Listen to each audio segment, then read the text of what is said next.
కొనసాగింది.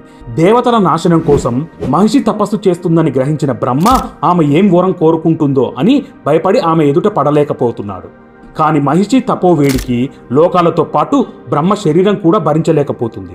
చివరకు చేసేది ఏమీ లేక మహేశ్వరుడితో కలిసి నారాయణుని సంప్రదించగా దానికి విష్ణువు చావులేని వరం తప్ప ఏ వరం కోరినా ఇచ్చి రమ్మని బ్రహ్మకు చెప్పాడు. ఇక 1000 ఏళ్లు తపస్సు చేసినా కూడా బ్రహ్మ ప్రత్యక్షం కాకపోవడంతో విరక్తి చెంది మహిషి తపస్సును మాని ఆ అగ్నిలో పడి ఆత్మహత్య చేసుకోవడానికి ప్రయత్నించినప్పుడు బ్రహ్మ ప్రత్యక్షమై, ఓ మహిషి, నీ తపస్సుకు సంతోషించాను, ఇంకా తపస్సు చాలించి వరం కోరుకోమన్నాడు. బ్రహ్మ పలుకులకు ఆనందించిన మహిషి నమస్కారం చేసి మరణం లేనట్టి వరాన్ని ప్రసాదించమని ప్రార్థించింది.